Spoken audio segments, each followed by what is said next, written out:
hal ya, terutama ini kesehatan badan saya ternyata kena flu ini ya. Jadi kalau ketemu langsung bisa menulari kalian semua. Oleh karena itu kita laksanakan online. Oke, untuk kuliah hari ini kita akan belajar mengenai topik toksikologi. Kalau kemarin Pak Krismawan semestinya sudah memberikan ya mengenai efek toksik obat pada organ ya, pada ginjal, pada liver, pada organ-organ yang lain. Nah, untuk kali ini kita akan belajar mengenai pengujian toksikologi. Jadi uji toksisitas atau kita banyak sebut sebagai apa namanya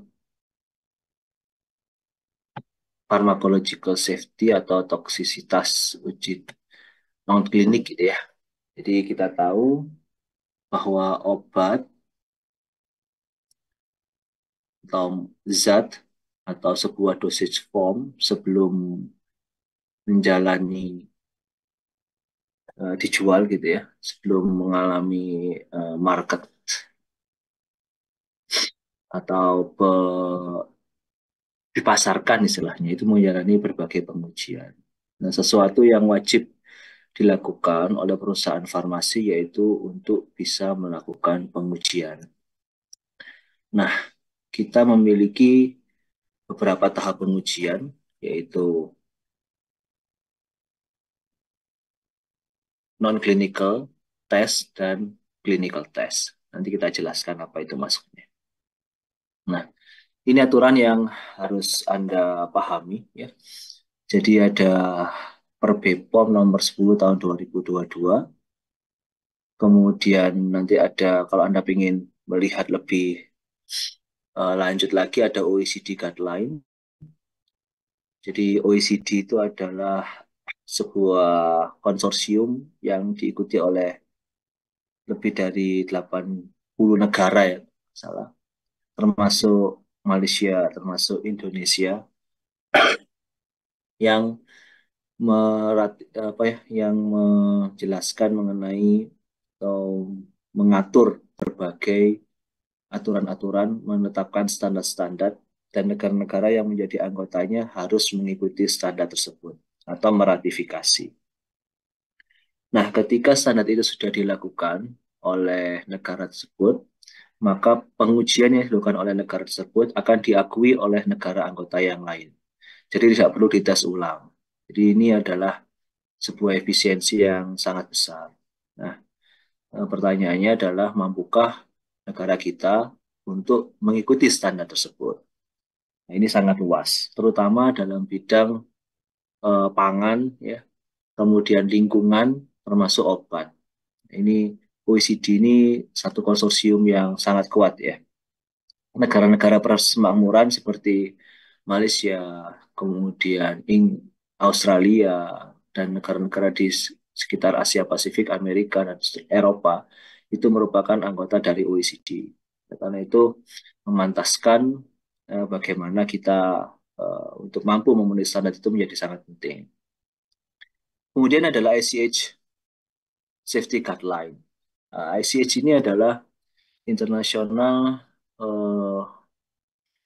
apa ya C-nya itu ya. Nah, saya lupa, hanya itu harmonisasi, harmonizations. Jadi dia adalah konsorsium juga yang mempertemukan menjadi kompromi, ya secara umum ya, menjadi kompromi antara aturan-aturan yang dibuat oleh FDA di Amerika dan EMA di Eropa, kemudian diadopt, di apa namanya, dibuat technical standarnya, kemudian dilakukan eh, diratifikasi, ya dibuat aturannya, diratifikasi oleh negara-negara tentu, sehingga biasanya negara-negara yang menggunakan standar ICH ya itu produknya juga akan diakui oleh Amerika, ya oleh FDA dan oleh Eropa. Nah, sehingga kita apa namanya memiliki efisiensi lagi dalam proses pengujian. Yang terakhir adalah Goodman and Gilman. Ini kembali lagi ke chapter 4 terkait toksisitas obat dan toksisitas atau poisoning. Nah, ini hari ini kita akan banyak belajar mengenai regulasi ya. Di regulasinya terutama berdasarkan per BPOM. Jadi kalau ada aturan yang baru nanti kita juga akan mengikuti gitu ya. Nah, yang perlu kita pelajari yang pertama adalah jenis pengujian. Jenis pengujian itu ada non klinik, ada klinik. Kalau non klinik dulu namanya ada yang menyebutkan preklinik atau praklinik. Nah, sekarang di terminologi di BPOM itu adalah non-klinik. Non-klinik artinya semua pengujian yang dilakukan tidak pada manusia. Ya, kalau fase klinik, uji klinik ini, uji pengujiannya pada manusia. Baik manusia sehat maupun manusia sakit atau pasien. Ya. Kemudian kalau uji non-klinik ini tidak hanya pada hewan. Dulu kalau untuk preklinik atau praklinik itu fokusnya pada hewan. Nah, sekarang dengan perkembangan teknologi uji in vitro juga diakui gitu ya untuk pengujian-pengujian tertentu yang kiranya itu sulit untuk dilakukan pada hewan. Ya, tetapi tetap untuk pengujian toksisitas, untuk uji keselamatan harus tetap ada yang dilakukan pada hewan. Meskipun uh, ada yang dilakukan, meskipun yang didominasi untuk produknya itu pada cell culture atau menggunakan yang semacam kit ya, in vitro. Ada pengujian-pengujian yang tidak mungkin dilakukan pada hewan. Misalkan menguji obat anti alergi, ya, menguji imunologi obat anti alergi. Tentu saja ini akan sulit untuk dilakukan pada hewan. Kenapa? Karena saya spesies spesifik antara manusia dan hewan itu berbeda. Sehingga kalau dilakukan pada manusia, mungkin akan keluar hasilnya, dan pada hewan tidak akan keluar hasilnya. Oleh karena itu, menggunakan kit yang spesifik itu menjadi sangat penting. Nah, ada uji-uji yang tidak bisa dialihkan ke in vitro. Misalkan uji toksisitas akut untuk menguji keamanan secara umum yang harus dilakukan pada hewan. Jadi kalau tidak dilakukan, maka kita tidak akan mendapatkan estimasi dosis keamanan yang akan diekstrapolasikan ke dosis manusia.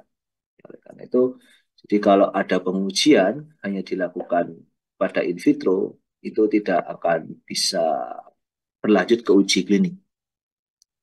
Nah, untuk uji klinik sendiri, tadi saya sebutkan ada pada manusia sehat, fase 1. Ini termasuk di sini adalah uji bioviabilitas ya, atau bioequivalensi. Itu dilakukan pada manusia sehat, kecuali untuk obat-obat tertentu. Secara umum 90% obat untuk uji bioavailabilitas itu pada manusia, kecuali obatnya sangat toksik. Maksudnya bagaimana kok obat kok sangat toksik? Ya, risiko toksisitasnya mungkin muncul. Seperti pada obat-obat kanker yang peroral, itu pengujiannya tidak pada manusia sehat, tetapi dilakukan pada pasien kanker langsung. Ya, jadi eh, sembari dengan menghitung dosis, mengekstrapolasi dosis, dilakukan juga pengujian pada pasien kanker, diekstrapolasi. Selama farmakokinetikanya tidak berubah, maka bisa ditarik profil farmakokinetika pada pasien. Nah, untuk fase 2, itu pasien single center, artinya pada satu rumah sakit. Ada juga jumlah subjek minimalnya. Ya, kemudian artinya kenapa single center harus dilanjutkan dengan multi center untuk fase 3 di sini? Multi center tentu saja untuk subjek lebih banyak dan ingin melihat variabilitas antar subjek. Tentu saja kalau single center lebih homogen daripada multi center. Ya, multi center ini minimal dilakukan pada 3 tempat uji klinik, ya. Ya, misalkan di Rumah Sakit Unair, di Rumah Sakit Dr. Sutomo, Rumah Sakit Saiful Anwar. Nah, ini itu diperbolehkan. Artinya tidak pada satu lokasi saja. Selain untuk menguji variabilitas antar subjek, efek obat pada variasi yang lebih besar, juga ingin melihat bagaimana sih tenaga kesehatan atau eh, apa ya, tenaga medis itu mampu untuk memberikan layanan sesuai dengan petunjuk. Nah, ini nanti bisa diuji juga. Kemudian setelah uji fase 3, ini obat bisa dijual atau disetujui untuk dijual, tetapi akan tetap ada yang namanya pengujian fase 4, yaitu pada pasien, dan ini disebut dengan post-marketing surveillance, atau kita sebut dengan pharmacovigilance. Jadi nanti di fase 4 ini akan dilihat. Dan pada kenyataannya banyak obat yang setelah diloloskan di fase 3, kemudian dia di-retract. Ya, di-retract artinya tidak disetujui, artinya ditarik, ya. Contoh obat yang mungkin Anda pernah dengar, ya, adalah obat-obat yang kita sebut dengan golongan, pernah dengar COX-2 selective inhibitor, ya. Celecoxib, Celecoxib pernah dengar?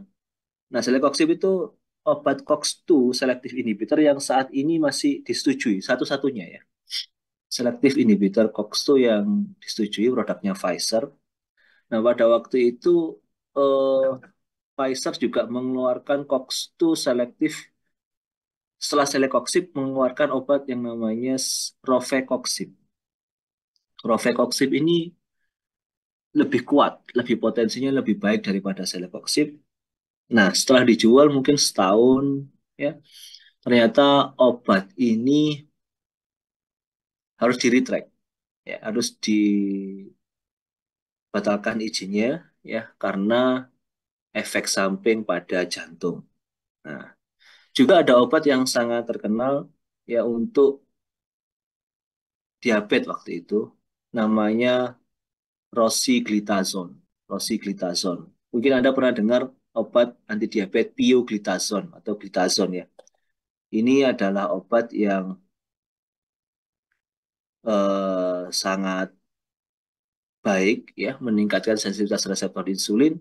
Setelah kurang lebih sekitar 5 tahun dipasarkan, akhirnya obat ini ditarik juga, rosiglitazone ini. Padahal sempat muncul kombinasi rosiglitazone metformin, one pack, ya. Nah, ini eh, artinya keselamatan itu perlu menjadi prioritas, dan kalau nggak salah juga rosiglitazone ini efeknya pada jantung juga. Jadi secara umum obat-obat yang merubah irama jantung atau menyebabkan aritmia itu biasanya akan di-retract. Ya, juga karena keamanan-keamanan yang lain. Ya, baik, saya lanjutkan. Nah, ini contoh eh, dari satu jurnal, ya, bagaimana pengujian itu harus dilakukan. Yaitu tahapan pengujian obat non-klinik pada pengembangan obat, ya. Yang pertama, ada yang namanya non-clinical studies, ya, ini bisa dilakukan, ya, yang harus dilakukan sebelum, sebelum obat itu diujikan pada manusia. Jadi ini harus dipastikan aman, ya. Yang pertama ya adalah uji farmakokinetik. Ini ada, oh mohon maaf, di sini ada dua terminologi ya. Coba dilihat di sini. Ada exploratory studies, ada GLP studies. GLP artinya mandatory good laboratory practice studies. Ya kalau di sini exploratory. Ya. Exploratory studies artinya tidak wajib dilakukan, tetapi ini bisa dijadikan sebagai dasar untuk pelaksanaan GLP studies. Ya. Nah, yang lain untuk GLP studies, studi GLP ini harus dilakukan oleh laboratorium yang mendapatkan sertifikat GLP atau ISO 17025. Itu penjaminan mutu laboratorium, sedangkan eksploratory bisa dilakukan di lab manapun. Misalkan skripsi, ya, skripsi Anda, kemudian tesis, disertasi, nah itu termasuk exploratory studies. Tetapi untuk GLP itu harus dilakukan pada lab yang tersertifikasi ISO 17025. Nah, pengujian yang wajib adalah uji toksikologi, genotoxicity, di sini ada toxicokinetics, safety pharmacology, kemudian reproduktif, toksikologi, teratologi, fertility, ini wajib. Nah, kemudian bisa dilanjutkan, wajib dilanjutkan untuk pengujian non-klinik yang lain, ini pada hewan tetap ya, misalkan toksikologi, ya, toksikologi untuk pre, mohon maaf, ini untuk hmm, subchronical toksikologi dan ini untuk kronik toksikologi wajib dilakukan. Ya. Selain itu, untuk reproduktif toksikologi itu juga akan terus dilakukan sambil mengikuti eh, pengujian toksikologi ini. Nah, yang perlu disadari, yang perlu dipahami adalah pengujian toksikologi itu tidak hanya untuk melihat tingkat keamanan, ya, tapi juga untuk melihat mekanisme toksisitas. Ya. Ingat, memang diinginkan muncul toksisitas, ya, sehingga kita bisa mengantisipasi ketika ada toksisitas apa yang harus dilakukan, ya. Jadi kalau kita tidak menemukan toksisitas, biasanya dosisnya akan dinaikkan sampai 2 gram per hari, gitu ya. Dan itu sangat memungkinkan untuk muncul toksisitas, ya. Biasanya obat yang sangat efektif, ya, itu juga akan memiliki memunculkan efek samping atau efek toksik pada dosis yang lebih tinggi. Ya. Juga biasanya obat yang tidak toksik pada dosis tinggi tidak memiliki toksisitas, ya biasanya ya, maka efektivitasnya itu jelek. Nah, oleh karena itu eh, para drug designer ya kalau ingin membuat efek obatnya sangat kuat dengan toksisitas sangat kecil, itu bukan hal yang mudah ya karena biasanya range safety atau therapeutic index itu menjadi tantangannya. Ya. Kemudian yang terakhir untuk uji misalkan in vitro, in vivo, in silico yang lainnya ya itu bisa dilakukan sepanjang waktu. Nah, ini kelanjutannya. Jadi biasanya untuk uji klinik di sini ya, uji klinik itu untuk satu seri obat ya biasanya dilakukan tidak banyak ya, 5 sampai 10 obat dan fase 3 pada pasien itu hanya 2 ya. Yang diujikan kemudian dipilih satu dosis tertentu, kemudian muncul satu untuk disetujui, kemudian ini akan dilakukan uji post marketing surveillance. Ya, ini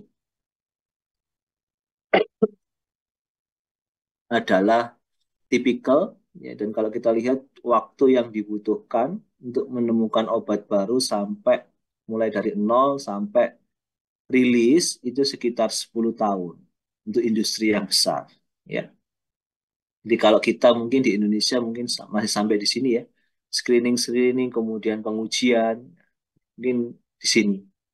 Tapi untuk masuk ke fase 1, 2, dan 3 uji klinik ini bukan hal yang mudah. Oleh karena itu, eh, kalau kita di kampus, yang kita lakukan bisa sampai sini, ya, preclinical. Tapi untuk uji klinik itu harus bekerja sama dengan industri, dan harus industri farmasi yang memiliki sertifikat GMP, yang membuat dosis formnya, kemudian melakukan pengujian kliniknya. Jadi tidak boleh fakultas farmasi, gitu misalkan, ya, dalam dengan struktur organisasi fakultas melakukan uji klinik itu tidak boleh. Yang boleh melakukan adalah fakultas farmasi harus bekerja sama dengan industri farmasi, kemudian produknya dengan eh, dibuat oleh industri yang bersertifikat GMP, kemudian produknya itulah yang akan diujikan. Nah, itu kita sebut dengan uji klinik yang terstandar, ya. Nah, sekarang ini fokus kita akan belajar mengenai uji toksisitas in vivo, ya.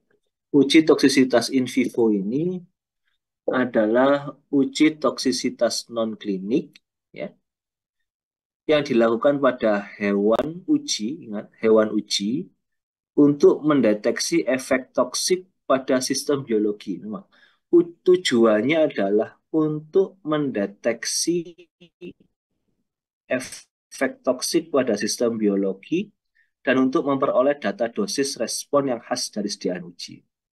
Jadi tujuannya ini, dan uji ini merupakan bagian dari uji keamanan obat praklinik, ya, bagian dari uji keamanan obat praklinik. Artinya sebelum obat masuk ke uji klinik, ya.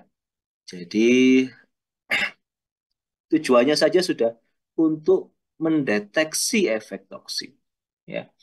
Jadi kalau efek toksiknya tidak terdeteksi, yang dikhawatirkan apa? Kita tidak bisa mengantisipasi. Kalau muncul efek toksik pada manusia, sedangkan tidak muncul pada uji toksisitas, maka kita tidak tahu, oh ini spesies spesifik dan mengatasinya bagaimana. Nah, ini perlu uh, pengujian lagi. Oleh karena itu, sebisa mungkin efek-efek toksik yang kemungkinan muncul pada manusia itu juga muncul pada hewan. Sehingga kita bisa melihat preventif bagaimana nantinya penggunaannya pada manusia. Nah, ini terminologi. Ya, terminologi kita sudah paham gitu, ya. Silakan Anda buka Goodman and Gilman, ya, kalau belum paham nantinya. Jadi terminologinya ada yang namanya LD50 atau lethal dose 50 oral. Di sini saya beli kurung oral. Artinya di Badan POM, ya, di Badan POM untuk pengujian toksisitas akut, ya, itu yang diuji adalah dosage formnya, ya, atau API-nya, ya, atau API-nya, di mana dengan itu kita bisa menentukan dosis yang menyebabkan kematian pada 50% populasi. Misalkan, pengujian dilakukan pada 10 ekor tikus betina, gitu ya, yang diberikan secara oral. Kita harus memastikan jumlah yang mati setelah pemberian tunggal, ya. Kemudian kita hitung secara statistik. Dosisnya mulai dari yang kecil, dinaikkan sampai kita mendapatkan yang disebut dengan lethal dose 50. Jadi minimal berapa miligram per kilo dosis yang menyebabkan kematian dari 5 ekor tikus putih tadi. Dia. Jadi itu. Jadi kalau misalkan dari 10 ekor, kan ada grup-grupnya ya. 10 ekor, kemudian yang mati ada 5, yang lainnya 4. Dinaikkan terus ya sampai dosis maksimal. Nah, kemudian ada istilahnya LD1 ya. Ini adalah besarnya dosis tunggal usia uji yang diperoleh dengan perhitungan statistik yang menyebabkan kematian hewan uji sebanyak 1% dari populasi uji. Hanya 1%. Jadi kalau 10 gitu, yang mati 1. Kemudian LD99, ini menyebabkan kematian hewan uji sebanyak 99% atau hampir 100% mengalami kematian. Jadi kalau 10 ekor, 99%-nya ya 10 ekor semuanya mengalami kematian. Bentar ya. Nah, ada yang namanya juga therapeutic index. Ini sangat penting bagi kita ya. Ini adalah rasio dosis yang dibutuhkan untuk mencapai LD50 dengan dosis ED50 semakin besar nilai TI semakin aman. Artinya, kalau LD50-nya adalah 100 miligram per kilo dan ED50-nya 1 miligram per kilo, maka rasio untuk menyebabkan maaf, rasio LD50 dan ED50 adalah 100, maka dibutuhkan 100 kali dosis terapeutik yang akan menyebabkan kematian hewan sebanyak 50%. Nah, di sini ya kita akan melihat ya bahwa kalau range-nya semakin lebar, misalkan 10.000 kali, maka itu akan semakin aman. Semakin kecil rasionya, maka akan semakin sempit, atau kita sebut dengan narrow therapeutics index, atau indeks terapeutiknya adalah sempit. Sedikit kita menaikkan dosis, akan muncul toksisitas. Sedikit kita menurunkan dosis, obatnya tidak akan masuk ke MEC, minimum effective concentrations. Nah, karena itu ini tidaklah mudah untuk menghandle obat seperti ini. Ya. Nah, ini perlu menjadi concern, dan yang saya tahu, minimal rasio LD50 dan ED50 ini untuk bisa dikatakan aman adalah sekitar 100 ya rasionya. Jadi kalau lebih kecil dari itu, kita bisa pastikan obat itu sulit untuk, atau zat itu akan sulit untuk menjadi obat karena apa namanya terapeutik indeksnya sempit. Kemudian ada yang namanya margin of safety. Ya, margin of safety. Ini lebih sempit lagi ya.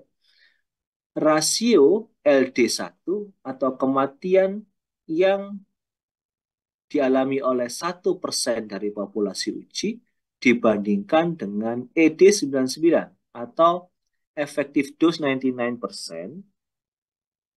Jadi dosis efektif yang bisa menyembuhkan 99% populasi, tapi tidak menyebabkan kematian pada 1% populasi pun. Ini kan semakin sulit ya. Tentu saja ED99, effective dose 99, itu besarnya lebih tinggi daripada ED50. Ya, sedangkan LD1 itu besarnya lebih kecil daripada LD50. Sehingga kita kalau mau memastikan bahwa obat itu aman, tidak menimbulkan efek samping sama sekali, ya dilihat margin of safety-nya. Nah, coba ini kita lihat ya. Ini dari Goodman and Gilman. Kita lihat, ada LD 50 dibandingkan dengan ED 50. Pak ini ada obat biru, mohon maaf, ada kurva yang biru ini, kemudian ada kurva yang hijau. Ya, ini ada dua pengujian yang berbeda. Pengujian yang pertama untuk melihat efektif dose, kemudian pengujian yang kedua untuk melihat toxic dose. Bisa kita lihat ED50-nya di sini ada di angka apa ya? Di sini 50% ya. Kita lihat misalkan ada di angka 100 mikrogram per kilo. Sedangkan LD50-nya di angka 400 miligram per kilo. Maka rasio dari LD50 dan ED50 di sini adalah 4. Ya. Ini besar atau kecil? Ya. Saya sebutkan tadi bahwa rasio yang ideal antara LD50 dan ED50 adalah lebih besar atau sama dengan 100. Di sini kalau 4 berarti Anda misdose, ya, seseorang misalkan minum antara 100 mikrogram per kilo, kemudian salah menjadi 400 mikrogram per kilo, maka dia akan mengalami kematian. Ini sangat-sangat riskan. Ya. Oleh karena itu, eh, pembuatan grafik seperti ini nanti bisa kita apa namanya menjadikannya lebih mudah untuk mengevaluasi. Ya, oke. Kemudian ada istilah di sini ID, maaf, LD1, LD1. Kemudian ED99. Nah, gini. Coba dilihat di sini. Effective dose 19, 9, ya, itu sudah lebih besar dibandingkan dengan LD1.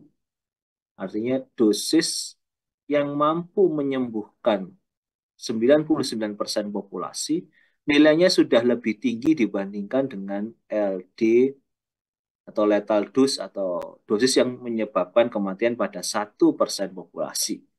Maka ya tentu saja pada case ini bukan hal yang baik ya. Artinya obat ini sangatlah sempit terapeutik indeksnya ya karena untuk sembuh ya sekian persen pasien akan mengalami kematian atau sekian persen subjek ya. Oke, kita lihat yang berikutnya. Ini ED ED 50 di sini 1, LD 50 di sini 1000. Kalau kita lihat rasio terapeutik indeksnya LD 50 dibagi ED 50 adalah 1000. Ini relatif safe, ya kan? Jadi sedangkan ED 91-nya di sini, LD 9-nya di sini. Di sini bisa kita lihat bahwa obat tersebut ya relatif aman. Jadi semakin besar rasionya, semakin aman. Nah, jadi rata-rata apa namanya grafik di farmakologi atau di toksikologi itu seperti ini. Saya ulang lagi bahwa tidak ada kurva farmakologi itu yang linier. Ya, sangat jarang kalau ada yang sangat-sangat jarang. Karena apa? Secara umum respon farmakologi itu akan flat setelah dosis tertentu. Nah, kita bedakan lagi di sini ada adverse effect. Ingat, adverse effect itu adalah gejala yang muncul pada pasien selain kematian ya. Jadi kalau adverse effect menyebabkan kematian, nah ini beda lagi nanti definisinya. Jadi adverse effect-nya, efek samping mungkin muncul. Gitu ya. Misalkan Anda menggunakan obat tertentu, kemudian ditingkatkan dosisnya, muncul efek samping. Nah, itu ada istilahnya nanti eh,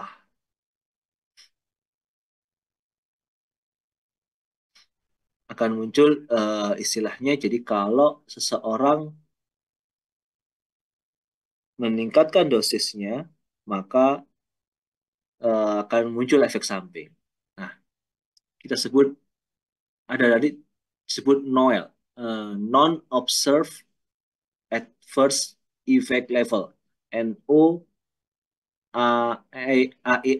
NOAEL ya, non-observed adverse effect level.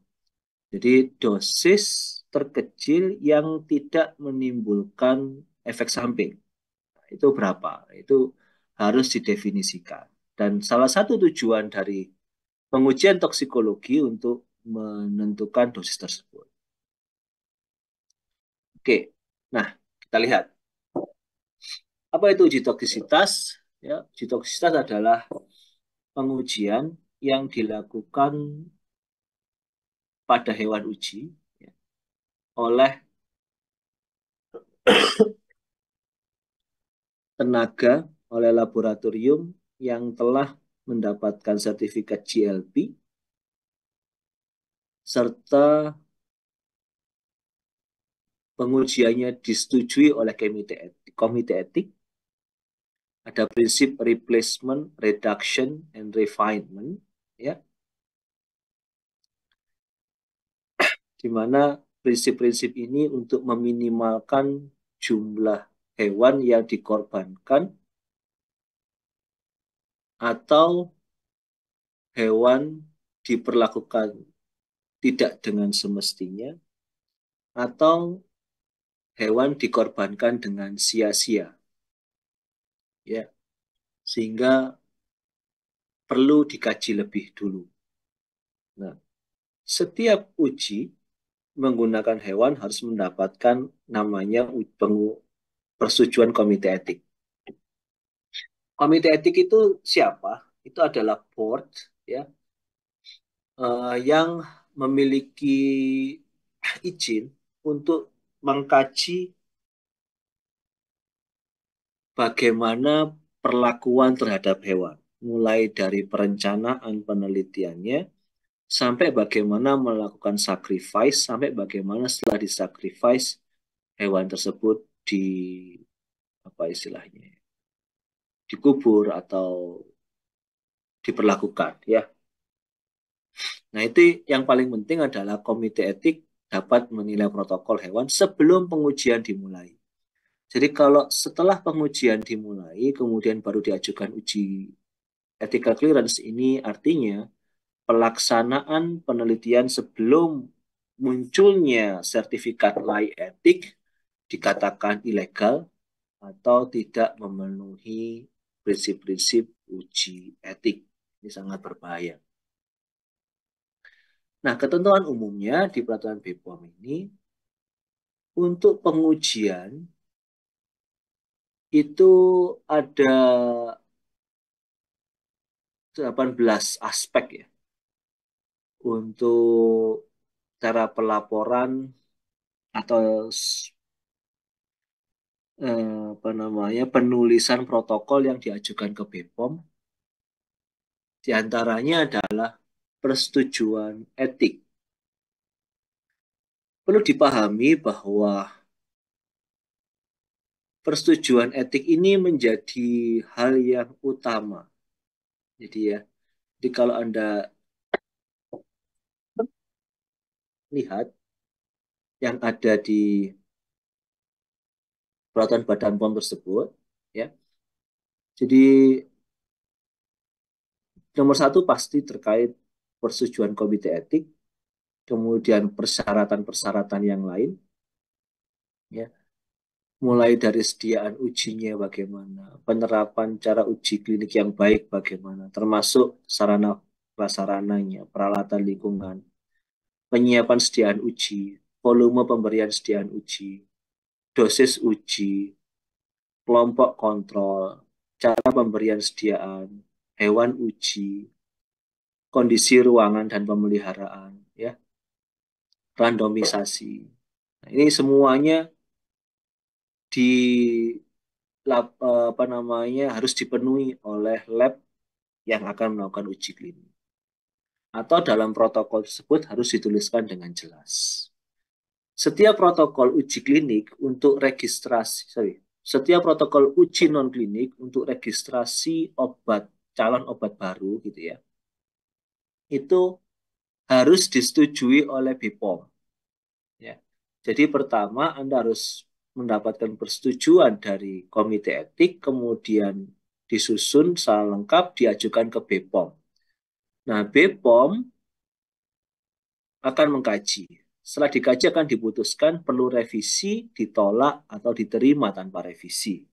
Nah, setelah disetujui, maka yang dilakukan peneliti selanjutnya adalah dia harus comply. Ingat, kita sebagai peneliti atau Anda nanti misalkan di pabrik farmasi telah mengajukan pengujian uji klinik pada obat tertentu dan sudah disetujui protokolnya oleh BPOM, maka protokol tersebut harus diikuti. Kalau A bilang A, B bilang B ya harus dilakukan. Tidak boleh ada yang namanya kreativitas berlanjut ya. Artinya Anda berpotensi untuk merubah protokol. Nah, kenapa? Karena protokol telah dikaji dan harus dilakukan. Misalkan, Pak, di protokolnya itu bilang saya harus melakukan injeksi setiap hari selama 90 hari. Ya, maka secara umum Anda harus melakukan injeksi selama 90 hari. Kalau libur 1 hari bagaimana? Ya, itu namanya bias terhadap protokol dan itu hasil ujinya bisa ditolak. Ya. Kemudian, eh, jadi intinya apa ya? Jadi protokol ini adalah mandatori untuk diikuti. Tidak ada kreativitas-kreativitas, tidak ada penafsiran-penafsiran yang lain terhadap protokol. Jangan sampai Anda melakukan penyimpangan terhadap protokol. Ya, itu hal yang ya tidak akan diterima. Ya, oke. Jadi kalau Anda di pabrik nanti bekerja di pabrik, kemudian bekerja sama dengan CRO atau Clinical eh, Assessment Organization ya. Jadi Anda harus memastikan protokol itu terlaksana sesuai dengan yang disetujui oleh BPOM. Oke, saya lanjutkan. Nah, untuk macam ujinya, ya, ini ada jenisnya ya. Untuk registrasi obat, obat tradisional, obat kuasi, ya, coba nanti cari definisinya ya. Apa itu obat kuasi? Suplemen kesehatan, kosmetika, dan pangan olahan. Jadi, di sini bisa kita lihat banyak sekali macam uji, dan ini tergantung sediaannya. Misalkan, untuk obat-obat tetes mata, ya wajib untuk mendapatkan pengujian iritasi mata. Untuk obat yang sistemik, ketika memang tujuannya tidak ada ke mata dan diketahui distribusinya tidak ada ke mata, maka tidak perlu. Untuk obat-obat topikal yang diajukan untuk misalkan kulit, ya harus ada uji iritasi atau korosi pada kulit. Nah, yang lainnya 1, 2, 3, 4, 5 atau 1, 2, 3, 4 ya, itu wajib dilakukan. Terutama 1, 2, 3 ini uji akut oral, uji toksisitas akut, uji toksisitas subkronis, uji toksisitas kronis, ini wajib dilakukan. Yang lainnya tergantung. Ya, tergantung. Oke.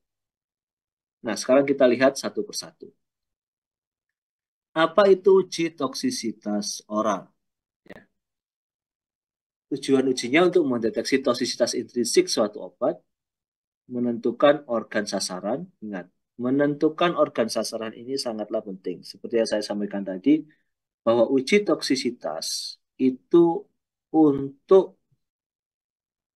menentukan toksisitasnya. Bukan berarti nanti, oh dilakukan uji toksisitas, oh ternyata sangat aman, ya tidak ada toksisitas yang muncul. Nah itu jadi masalah nanti ya.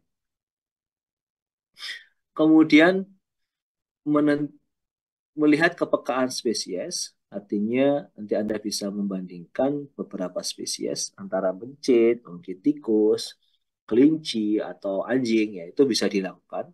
Atau pada makak monkey ya. Kemudian memperoleh informasi bahaya setelah paparan suatu zat secara akut,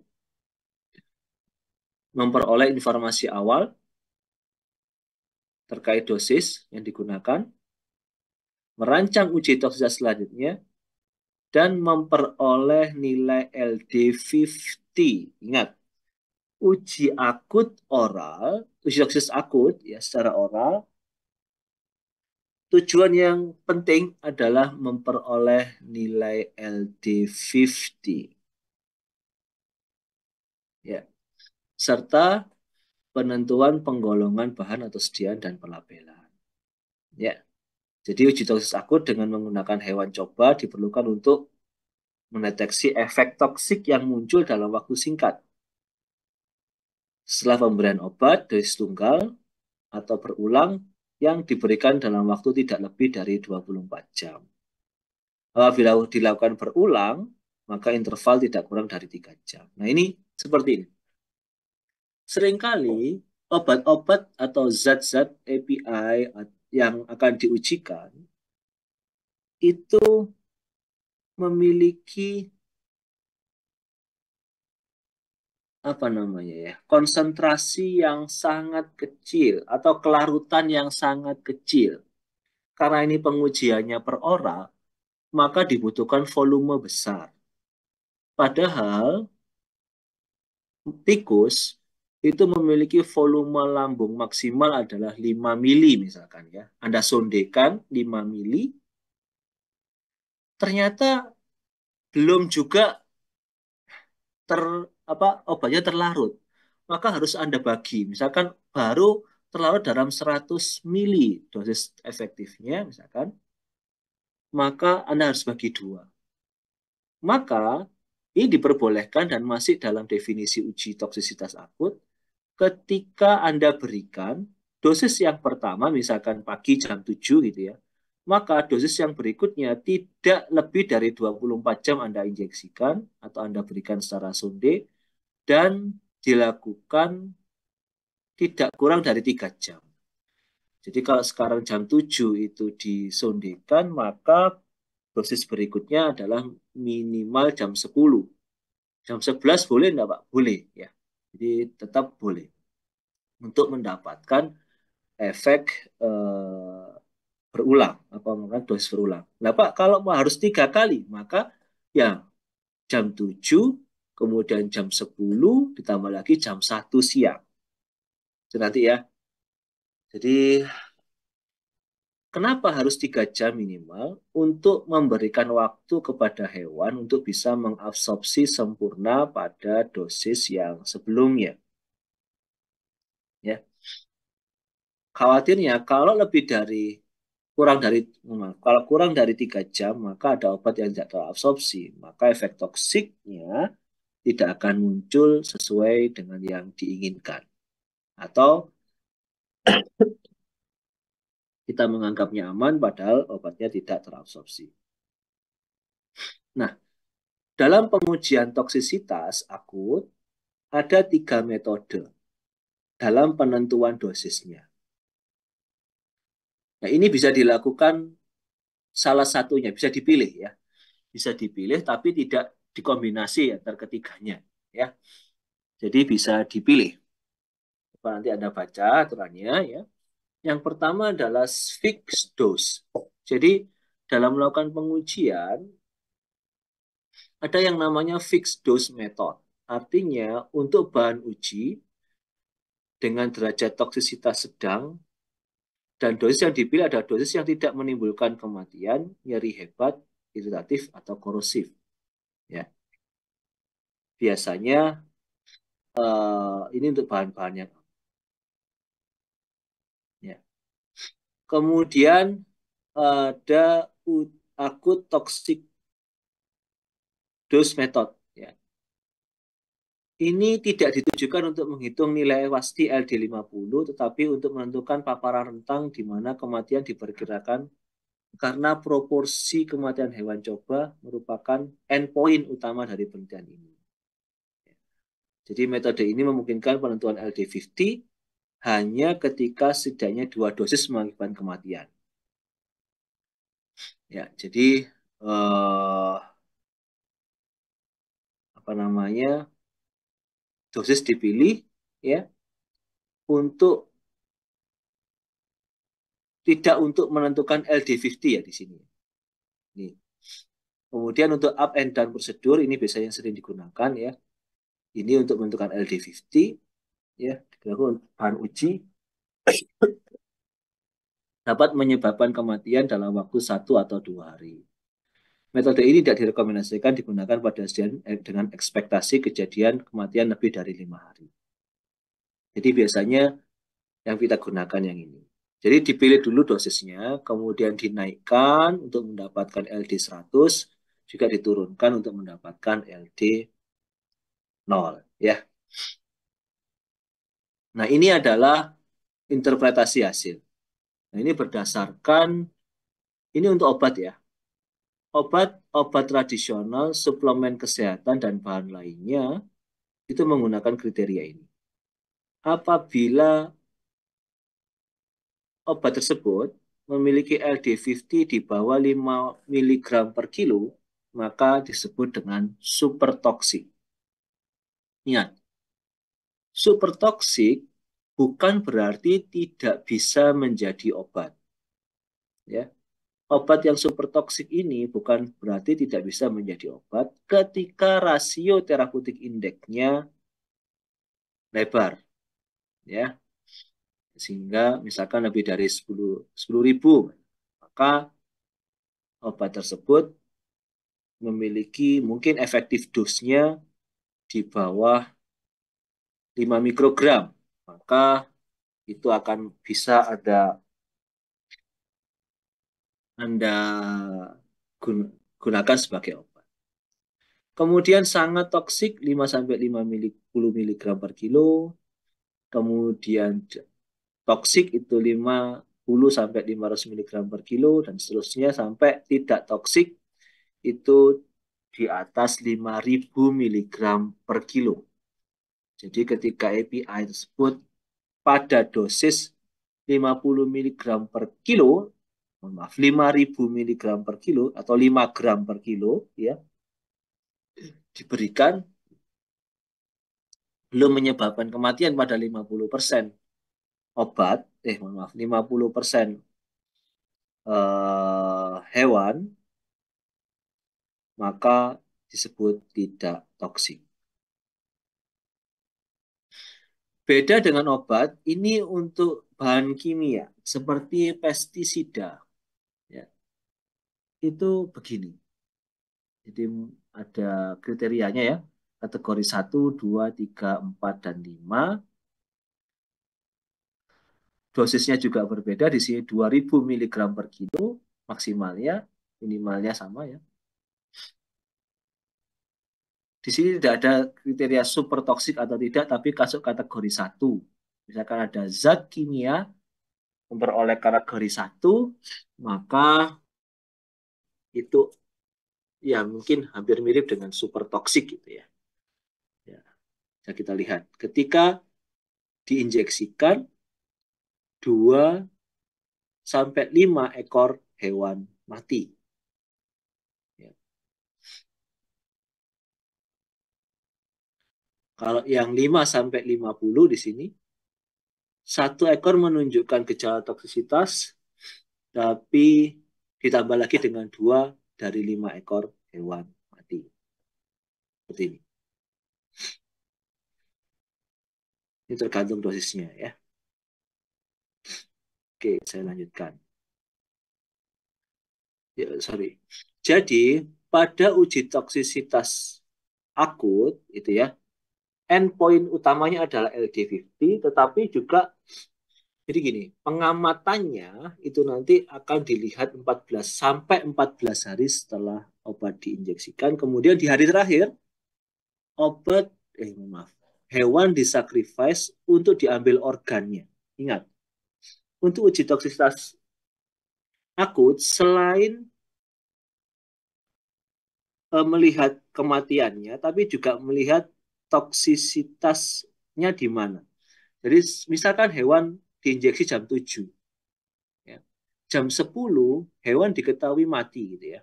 Karena toksisitas obat, maka hewan akan dibuka gitu ya, apa diambil organ-organnya untuk kemudian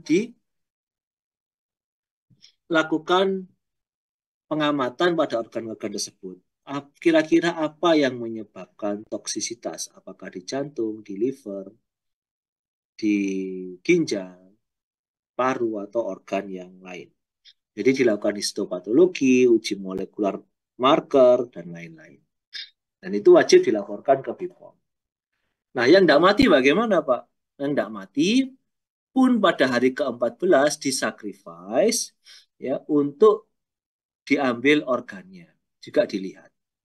Untuk membedakan hewan normal dan atau hewan yang sehat dan hewan yang setelah diberikan obat tersebut pada dosis tinggi, apakah ada perbedaan? Biasanya meskipun tidak ada kematian tapi akan muncul efek pada organ-organ tertentu. Baik, berikutnya adalah pengujian toksisitas kronis. Ya, jadi maaf, toksisitas subkronis. Ya, ini juga wajib dilakukan. Kenapa? Karena sebagian besar kita menggunakan obat itu tidak hanya satu kali, tapi berkali-kali. Bahkan protokol untuk obat antihipertensi, obat diabetes itu seumur hidup pasien harus menggunakan obat tersebut. Maka pengujian di atas satu kali, pemberian obat satu kali harus dilakukan. Yang pertama adalah pemberian uji toksisitas subkronis. Ya, untuk subkronis, ya pengujian untuk mendeteksi efek toksik muncul setelah pemberian sediaan uji dosis berulang yang diberikan secara oral ya pada hewan uji selama sebagian umur hewan. Tapi tidak lebih dari 10% dari seluruh umur hewan. Jadi misalkan tikus umurnya 2 tahun gitu ya, maka pengujian sorry kalau tikusnya 2 tahun misal saja ya. 2 tahun ya tidak boleh lebih dari 10% dari 2 tahun itu. Kalau 2 tahun 24 bulan ya nggak boleh lebih dari 2,4 bulan. Ya, tetapi kita lihat umur maksimal dari hewan coba, misalkan hewan cobanya usianya, biasanya tikusnya dianggapnya 5 tahun ya. Karena itu uji toksisitas dilakukan hingga 90 hari atau 3 bulan ya. Waktu pemberian obat 14, 28, atau 90 hari. Pengelompokan hewan uji ada 3 kelompok, dosis yang berbeda, 1 kelompok kontrol, 2 kelompok satelit. Apa itu kelompok satelit? Nanti silakan dibaca lengkapnya ya. Jadi dalam pengujian seringkali kita membutuhkan kelompok satelit ya untuk melihat anomali atau juga untuk menentukan berbagai hal. Ya, kelompok satelit itu biasanya disebut dengan kelompok dosis tinggi dan kelompok kontrol. Ya, jadi ada yang disacrifice duluan atau disacrifice di akhir nanti. Kalau memang hewannya tidak mengalami toksisitas. Ya. Pada akhir periode pemberian sediaan uji, semua hewan yang masih hidup dinekropsi atau dimatikan. Kemudian dilakukan pengamatan secara makropatologis pada setiap organ dan jaringan. Makro dan mikropatologis ya. Selain itu dilakukan pemeriksaan hematologi, biokimia klinis, dan histopatologi. Nah, tujuannya untuk mendeteksi efek toksik obat yang tidak terdeteksi pada uji toksis akut. Tentu saja pada pemberian berulang akan lebih terlihat efek obatnya. Ya. Kemudian efek toksik setelah paparan sediaan obat dalam jangka waktu tertentu. Jadi efek toksik setelah paparan sediaan uji secara berulang dalam jangka waktu tertentu. Kemudian dosis yang tidak menimbulkan efek toksik atau no observed adverse effect level atau NOAEL. Ini yang saya sebutkan tadi ya. Misalkan ada obat menyebabkan diare. Dosis misalkan atau kebalikannya konstipasi. Anda pernah dengar opioid ya, misalkan ya morfin. Morfin itu sangat sering menyebabkan konstipasi. Maka bisa kita tentukan nanti dosis berapa yang tidak menyebabkan konstipasi. Ya.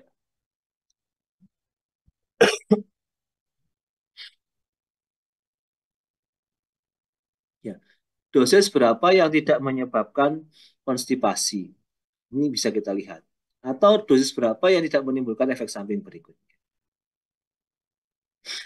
Nah, yang lain adalah mempelajari adanya efek kumulatif dan efek reversibilitas setelah paparan kesediaan dalam jangka waktu tertentu.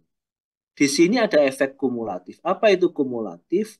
Karena uji toksisitas subkronik ini adalah dosis kecil, kemudian diberikan berulang, maka kalau melebihi T setengahnya, maka akan atau maaf, diberikan sebelum T setengah obat, ya, karena ini diberikannya setiap hari, maka akan muncul efek kumulatif, akan muncul efek toksik. Ya.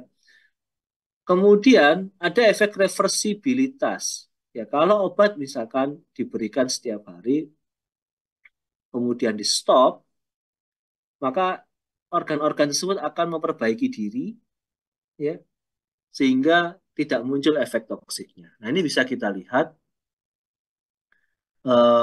apa namanya efek toksiknya itu bisa hilang atau tidak. Karena efek toksik itu ada yang permanen, ada yang reversible. Ya, jadi ini tujuannya. Nah, lama waktunya. Ingat, lama waktu untuk uji toksisitas subkronik ini tergantung pada nantinya obat yang akan kita berikan itu berapa lama akan digunakan oleh manusia, gitu ya.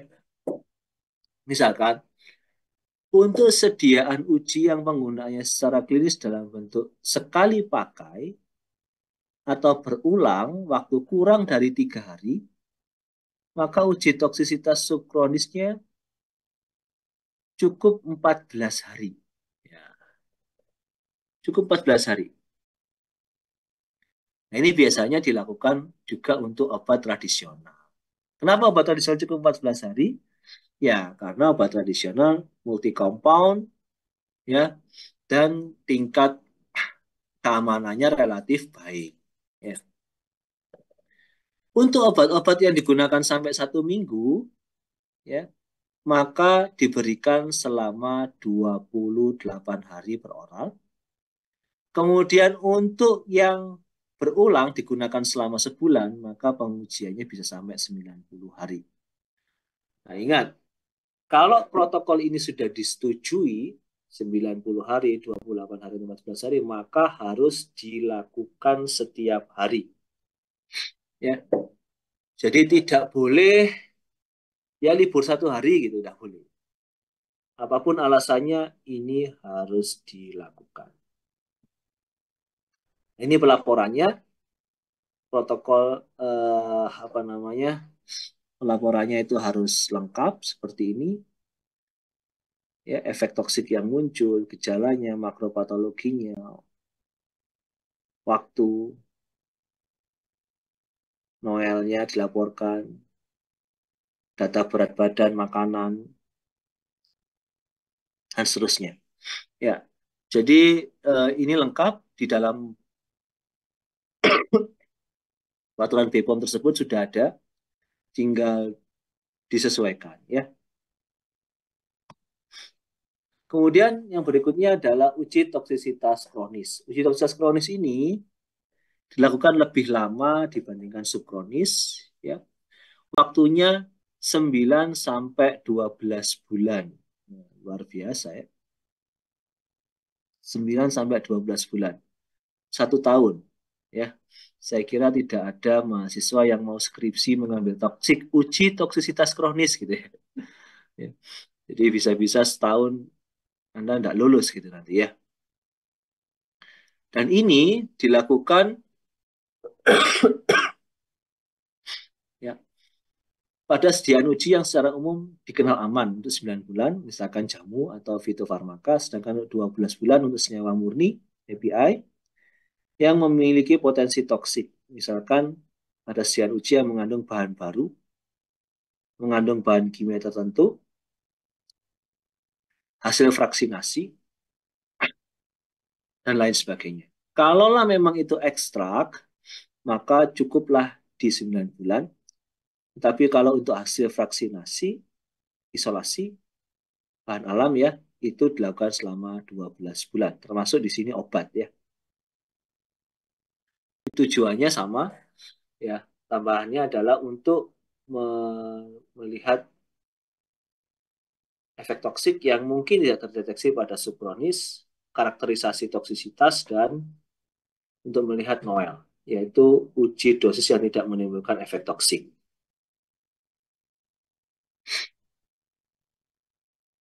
Kemudian, selain itu, ini penting juga, bila mana diperlukan penggunaan uji toksisitas kronis oral dapat dilakukan sekaligus dengan uji karsinogenisitas.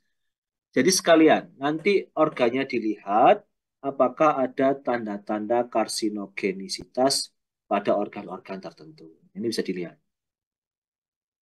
Nah, kemudian untuk organ-organ setelah disacrifice, organ-organ apa saja yang diambil, ini bisa kita lihat, hampir semuanya diambil.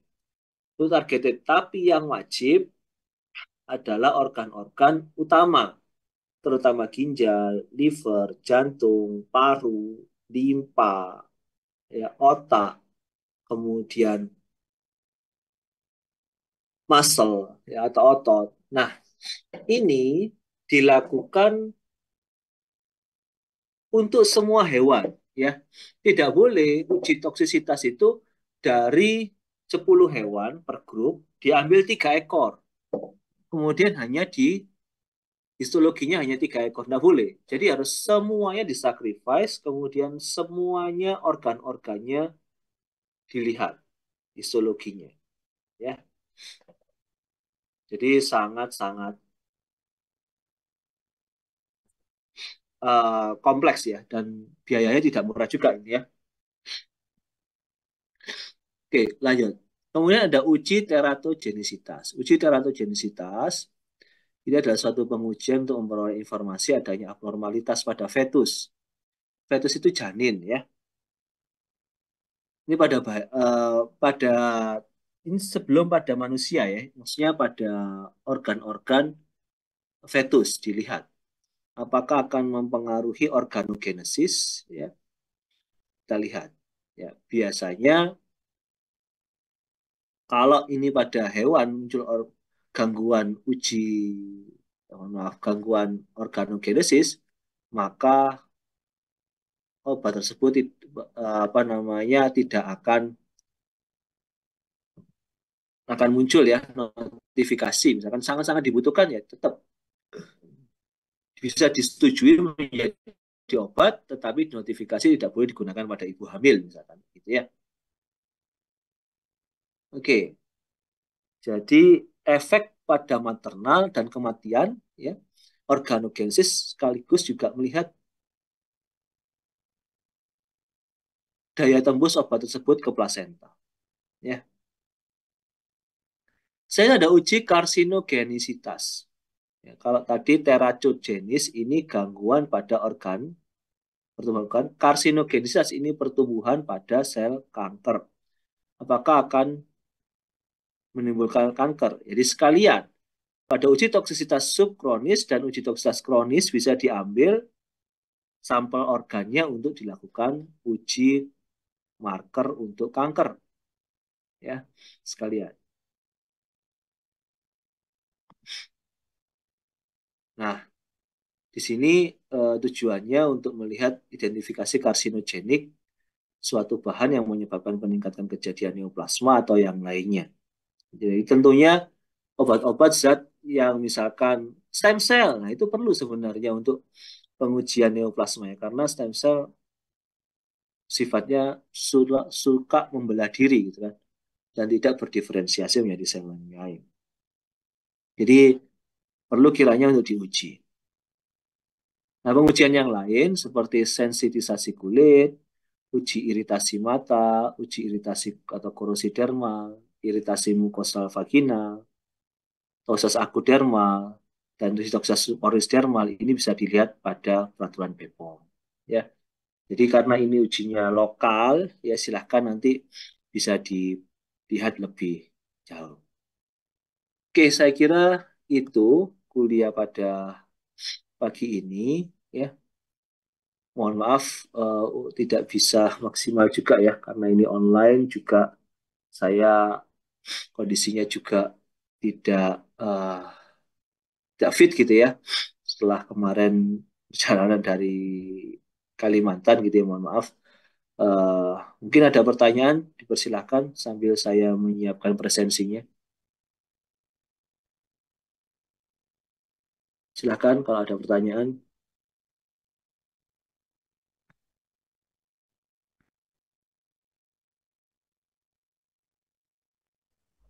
Pak, saya mau bertanya, Pak. Ya.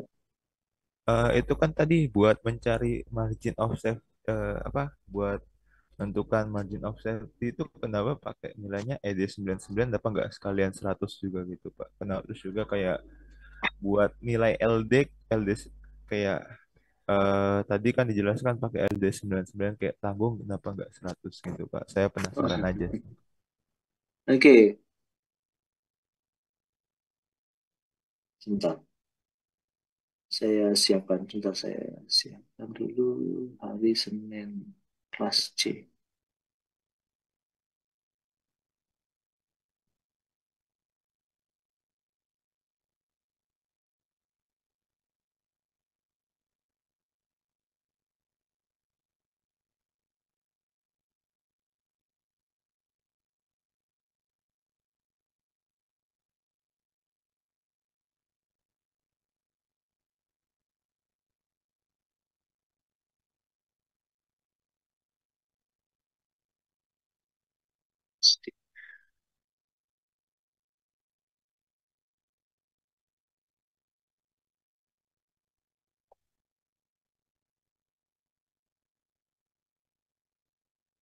Ya, menarik pertanyaannya ya, kenapa LD yang dipilih itu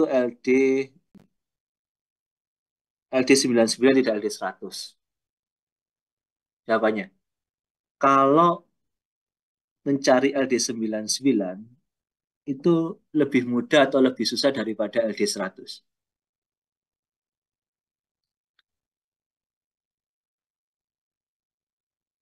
Pasti lebih susah mencari LD 100 daripada LD 99.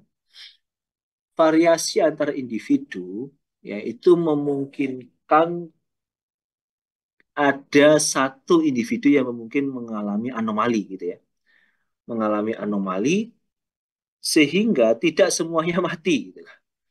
Nah, di sini faktor variasi pada hewan itu juga kita pertimbangkan sehingga bahasa yang digunakan adalah LD99. Bahkan ada yang LD1 gitu ya. Nah, LD1 tentu saja ini eh, apa namanya sangat-sangat aneh gitu ya. LD1 itu apa ya? Kalau populasinya 10 ekor gitu misalkan ya. LD1-nya nggak mungkin ada. Pasti aja LD10. Maka ini pun juga kita kalau dalam populasi hewan kita bahasanya adalah bahasa variasi, artinya sedikit saja hewan itu mengalami kematian, ya, maka atau sedikit atau satu ekor saja hewan itu mati, maka sudah pasti lewat LD1 gitu kan ya. Sedangkan LD99 tadi bahasanya ada untuk variasinya. Itu jawabannya. Gitu ya, Mas. Oh, baik, Pak. Terima kasih. Silakan yang lain.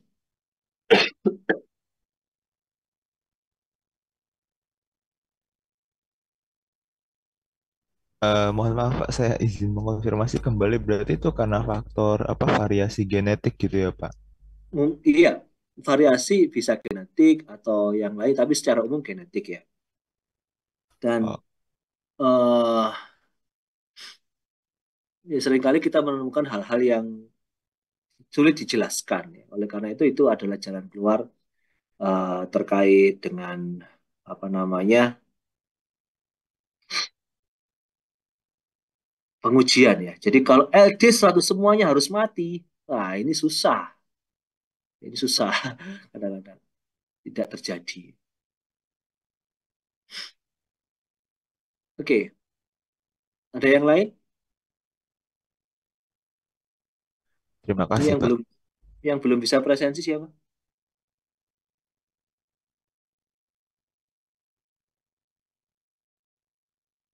Adiba ada, Akta, Cynthia, Kireina, Muhammad Fajrianto, Muhammad Nabil.